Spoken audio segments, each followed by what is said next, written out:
Olá, tudo bem? Então, hoje nós vamos continuar nosso estudo do Catecismo de São Pio X e continuando nosso estudo dos sacramentos da Igreja Católica, os 7 sacramentos que Jesus instituiu. Hoje nós vamos começar a analisar um outro sacramento, que é o sacramento da unção dos enfermos.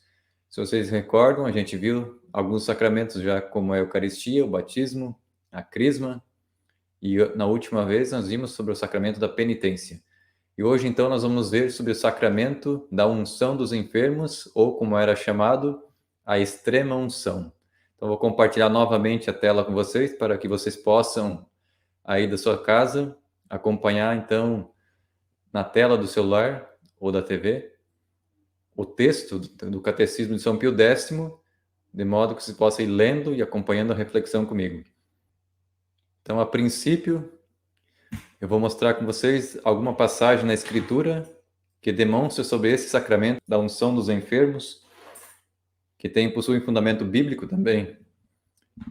Se nós vamos ver aqui no Evangelho de Marcos, capítulo 6, versículo 13, o evangelista já está descrevendo como eles iam, em nome de Jesus, realizar a missão e ir à frente de Cristo, e Cristo pediu para que eles ungissem, então, as pessoas com óleo. Está escrito assim, então, no versículo 13. Expeliam numerosos demônios. Então, Jesus deu poder aos apóstolos de exorcizar. E também os apóstolos ungiam com óleo a muitos dos enfermos e os curavam. Então, a gente percebe que os apóstolos, quando eles ungiam, eles também, através desse sacramento da unção, ocorria a cura da enfermidade física e na alma, a libertação do espírito maligno. Então, no Evangelho, então, já está retratado a realidade do sacramento da unção dos enfermos. Antes mesmo de Jesus passar pela sua paixão, sua morte, da sua ressurreição, já havia essa prática da utilização do óleo para ungir os enfermos. E a instituição que Jesus fez, que está mais claramente descrita no Novo Testamento, que já é a prática da Igreja Católica, dos ministros, está na carta de Tiago, no capítulo 5, versículo 13 a 15. Então, o apóstolo Tiago, ele vai dar alguns conselhos para as pessoas. Ele vai começar dizendo assim: se você está triste, reze. Se você está alegre, cante. Se está enfermo, chame o sacerdote da igreja. Perceba que já existia o sacerdócio na igreja do Novo Testamento. Hoje, as igrejas protestantes e os desengrejados falam que não existe sacerdócio no Novo Testamento, que o sacerdócio é uma instituição do Antigo Testamento, da Antiga Aliança.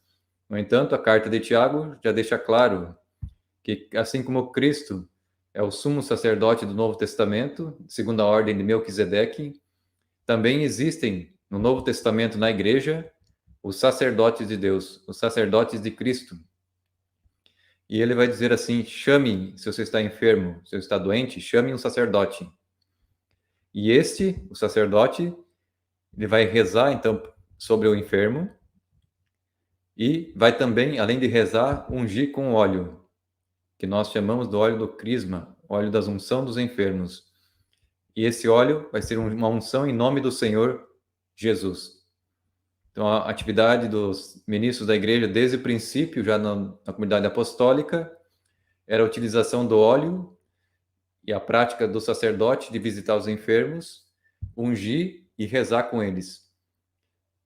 E aqui o apóstolo vai continuar dizendo: a oração feita com fé, então, pelo sacerdote e pela pessoa que está sendo ungida, salvará o enfermo. Perceba que o principal objetivo dessa unção é salvar o enfermo. Você tem a ver com a prática da justificação da alma, muito mais do que a cura do corpo. Mas também, se for da vontade de Deus, ocorrerá a cura do corpo, da enfermidade. E o Senhor, então, vai restabelecer a saúde dessa pessoa, tanto espiritual quanto corporal. E mais um benefício, então, da unção dos enfermos. Se essa pessoa que está enferma ela tivesse cometido pecados, também essa unção será a causa do perdão dos pecados dessa pessoa. Ela vai ser perdoada de todos os seus pecados, então, através da unção que é realizada pelo sacerdote quando ele visita o enfermo. Então, aqui está bem clara toda a doutrina da Igreja Católica a respeito desse sacramento que se chama unção dos enfermos, ou como era chamado, a extrema unção.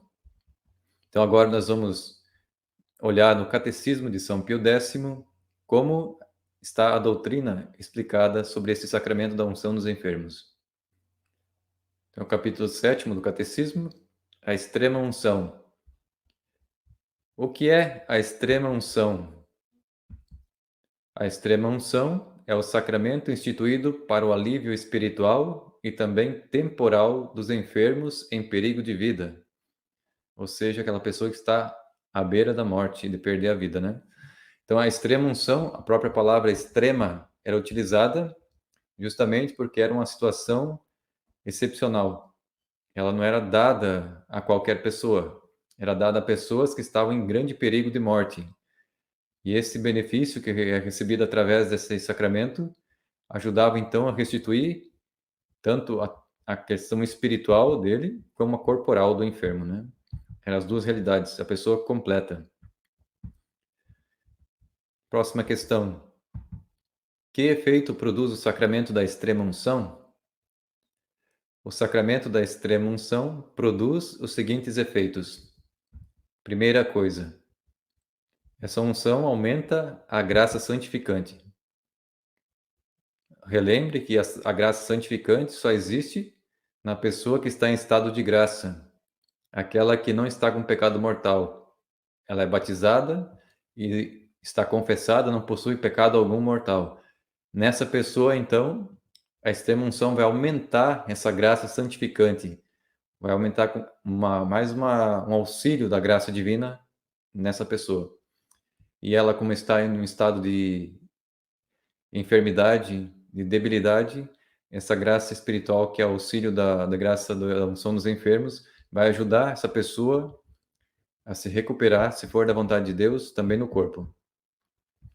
O segundo benefício, a unção dos enfermos, então, vai apagar os pecados veniais. Ou seja, a pessoa já está sem o pecado mortal e com a unção dos enfermos, ela vai receber também o perdão dos seus pecados veniais, que são os pecados mais leves, aqueles pecados que não são graves o suficientes para romper a nossa amizade com Deus. E também, se a pessoa recebeu esse sacramento e está em pecado mortal, que não estava no estado de graça, devido às suas condições físicas, que ela não pode se confessar, está, por exemplo, impossibilitada para isso, também esse sacramento vai conceder a essa pessoa o perdão também do pecado mortal, né? Desde que o enfermo esteja arrependido, né? E não tenha condições de se confessar vocalmente, confessar diretamente com o padre. Então, são o perdão dos pecados veniais e também dos pecados mortais.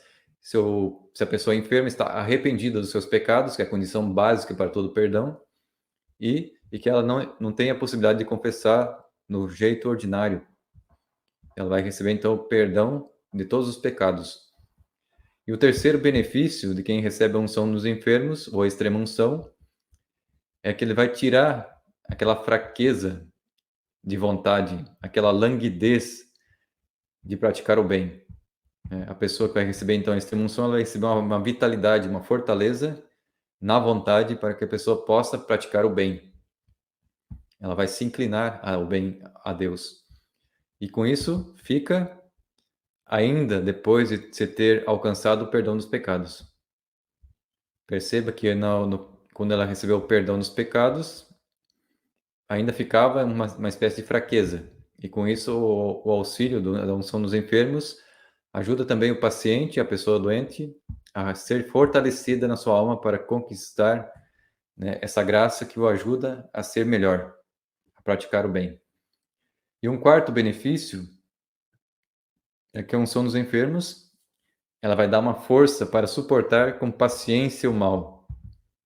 Geralmente, a pessoa está num estado de terminal, enferma, ela em vez dela se revoltar com a sua doença, dela se desesperar por causa do medo da morte, ela vai ganhar uma força para suportar com paciência essa situação em que ela se encontra. Também, nesse momento da morte, existem as tentações. O demônio assalta essas almas que estão próximas da morte, para que a pessoa desespere da graça e da misericórdia divina e se condene. Portanto, também a extrema unção, a unção dos enfermos, vai ajudar a pessoa a se unir mais a Deus e com isso ela evita os ataques do demônio, para que ela possa então morrer santamente, ou seja, mantendo aquele estado de graça recebido através da confissão, da Eucaristia e também da unção dos enfermos, que é essa fortaleza que perdoa os pecados e restabelece a saúde. E um quinto benefício, então, da extrema unção é que ajuda a recuperar também a saúde do corpo, né? Como uma espécie de consequência de ser sarar a tua alma, as tuas emoções, restabelecer a tua amizade com Deus, através do perdão dos pecados. Como consequência, se for da vontade de Deus, pode ocorrer também a cura da saúde do corpo, né? Vai voltar a curar a enfermidade e vai restabelecer a saúde. Se isso, né, for útil para a salvação da alma da pessoa, para que ela possa continuar nesse mundo e praticar mais boas obras e se santificar, se for da vontade de Deus. Então, esses são os 5 motivos, né, finalidades da extrema unção, os benefícios desse sacramento. Aí São Pio X vai pedir assim: em que termos se deve receber a extrema unção? Quais são, então, as disposições de quem possui para receber esse sacramento? A extrema unção deve receber-se quando a doença é grave. Ou seja, não é qualquer enfermidade que você vai chamar o sacerdote para ser ungido com a extrema unção. E se puder ser depois de o enfermo ter recebido os sacramentos da penitência e da Eucaristia. O ideal, então, para quem vai receber o sacramento da extrema unção, é que antes, se ela tiver condições de saúde, ela possa primeiro se confessar com o sacerdote, receber a Eucaristia e, em terceiro momento, ela ser ungida, então, com a extrema unção, com o óleo da unção dos enfermos. E deve-se procurar-se o que o enfermo receba quando ainda está em plena consciência e com alguma esperança de vida. Outra característica importante para quem vai receber a unção dos enfermos, que de preferência a pessoa esteja consciente, não esteja em estado vegetativo, né? Para que a pessoa estando consciente, ela possa ter noção, consciência daquilo que ela está recebendo, desse benefício espiritual, né? Que ela tenha, claro, a esperança de ser curada, né? De ser restabelecida em sua saúde. A próxima questão: por que é bom que o enfermo receba a extrema-unção quando está em plena consciência e com alguma esperança de vida? É bom receber a extrema-unção quando o enfermo está ainda com plena consciência e com alguma esperança de vida, porque recebendo-a com melhores disposições, perceba essa palavra importante, disposições, o enfermo então poderá obter maior proveito. Além disso, com esse sacramento, dá a saúde do corpo. Se convém a alma auxiliando as forças da natureza. Não se deve estar à espera de que se desespere da cura. O benefício, então, da pessoa estar consciente ao receber o sacramento da extrema-unção é que ela pode se concentrar na oração, tomar consciência desse sacramento que ela está recebendo e, com isso, com a fé, com a confiança, ela possa receber mais graças através desse sacramento. Todos os sacramentos da Igreja, apesar de eles apresentarem uma eficácia que não depende da concretude da nossa fé, ele age por si mesmo, assim como a Eucaristia se consagra independente da pessoa ter fé ou não, ali está realmente presente o corpo de Cristo. Também nos outros sacramentos ocorre independente da fé. Deus quem atua nos sacramentos diretamente, independente da nossa participação. Entretanto, para que nós possamos receber os méritos e as graças que vêm por esses sacramentos, quanto mais a pessoa se concentra, mais ela deseja, maior disposição, como está escrito aqui, mais ela aproveita os frutos do sacramento. Por isso é bom que a pessoa esteja consciente em vez de inconsciente ou dormindo. Quanto mais disposição, maior benefício. E com isso pode receber também a cura do corpo, além da cura da alma. Próxima questão. Com que disposições se deve receber a extrema unção? Então, as principais disposições para receber a extrema unção são: primeira coisa, estar em estado de graça, sem pecado mortal. Como foi falado anteriormente, se a pessoa tem condições de se confessar, tem consciência, pode falar, primeiro se confessa, depois, se puder, comungue, e por terceiro, enfim, ela receba então a extrema unção. E a segunda coisa, além do estado de graça, é que ela confie na eficácia do sacramento, ou seja, ali Deus atua concretamente através dos sacramentos. A graça é comunicada por esse sacramento. Basta que ela tenha fé e acredite, confie, que vai atuar de modo mais pleno e mais perfeito nela. E também deve confiar na misericórdia divina. Deus é bom, Deus deseja a nossa salvação, deseja a nossa cura. Portanto, a gente deve confiar nesse Deus que é um Pai, como Jesus mesmo revelou no Evangelho, é um Pai que nos ama e que sabe dar boas coisas a seus filhos. Então é preciso confiar nessa misericórdia divina que se inclina sobre nós, sobre nossas misérias e nossas fraquezas, e vem para nos restabelecer na saúde do corpo e da alma. E uma terceira coisa, ainda uma quarta, é resignar-se à vontade de Deus. Ou seja, estar disposta a aceitar tanto a cura quanto a continuidade da doença. Mesmo recebendo o sacramento da extrema-unção, você pode não receber a cura do corpo, mas já vai ter grande benefício por ter recebido a cura da alma, que é o sacramento que perdoa nossos pecados veniais e mortais. Portanto, a gente está disposto a levar essa cruz, se for necessário, se for da vontade de Deus, se resignar a essa vontade divina, que talvez esteja nos chamando, esteja chegando o nosso momento de comparecer diante de Deus para o nosso julgamento e, por fim, decidirmos o nosso destino eterno, né? Com Deus ou longe de Deus. E, por fim, a última pergunta no sacramento da extrema-unção: que sentimento deve experimentar o enfermo à vista do sacerdote? Como a pessoa deve se comportar diante do padre? Então, à vista do padre, do sacerdote, o enfermo deve experimentar sentimentos de gratidão, né? Gratidão com Deus, porque Deus está vindo ao seu encontro. Você está num momento difícil, você está enfermo, você está próximo da morte, uma doença grave, e Deus, através do sacerdote, vai até você, vai te visitar, vai te levar o perdão através dessa unção dos enfermos, do sacramento da confissão e também a Eucaristia. Então, o sentimento que o enfermo deve ter diante disso é gratidão, de agradecer a Deus por ter lhe socorrido no momento de necessidades. Deve recebê-lo, então, de boa vontade. Feliz. Tem pessoas que rejeitam o padre, não querem o sacerdote nesses momentos de enfermidade. Hoje, as pessoas fogem da morte, fogem da dor, das doenças. Elas não querem chamar o sacerdote de medo de que, chamando o sacerdote, pode apressar a morte dela. Quando, na verdade, a pessoa não sabe o benefício que é receber um sacerdote e ser ungido com esse óleo da unção dos enfermos. E também o enfermo deve pedir, se puder, né, se tiver condições, por si mesmo os confortos da religião.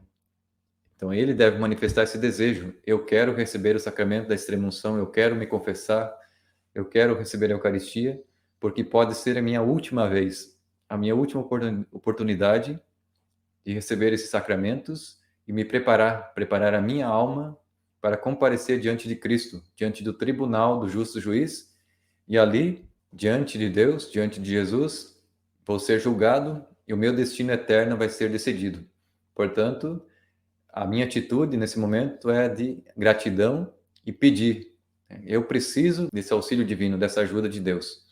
E graças a Deus, que bom que Deus enviou então um sacerdote, o seu ministro, para levar a mim o conforto, a cura para o meu corpo, se possível, se for da vontade de Deus, e principalmente a cura da alma do pecado, para que a pessoa possa morrer em estado de graça e nessa condição comparecer diante do tribunal divino, arrependido dos pecados, confessado e com isso salvar sua alma, né? E o quanto possível passar o menos tempo no purgatório. Então hoje nós concluímos esse sacramento da extrema unção ou unção dos enfermos. Foi um sacramento mais ligeiro de se falar, mais curto, né? Mas é um sacramento de extrema importância. Os sacramentos da igreja nos acompanham, então, desde o nascimento até o último momento da nossa vida, o momento da morte, o momento em que nós nos despedimos desse mundo. Nós começamos lá com o sacramento do batismo, logo que nascemos. Nós somos redimidos, então, pelo batismo, pelo sangue de Cristo, que é comunicado através do batismo. Nós recebemos, então, perdão do pecado original. Depois, a igreja, Jesus deixou à igreja o sacramento do sacerdócio, né, que vai perdoar os nossos pecados, o sacramento da cura através da confissão. Nós recebemos o alimento para continuar nessa vida, alimento espiritual, que é a Eucaristia. Nós recebemos a fortaleza do Espírito Santo com a crisma. Depois, nós recebemos sacramentos que nos ajudam no nosso estado de vida, como o matrimônio ou a ordem, que é o sacramento sacerdotal. Então, Deus nos acompanha do nascer até a nossa morte, com a extrema unção, né? Nós demos graças a Deus. Obrigado por você participar nesse dia. E na próxima semana nós vamos continuar, então, nossa reflexão sobre os sacramentos da Igreja Católica e nós vamos analisar, então, o sacramento do sacerdócio, o sacramento da ordem. Louvado seja nosso Senhor Jesus Cristo, para sempre seja louvado. Amém. São Pio X, rogai por nós.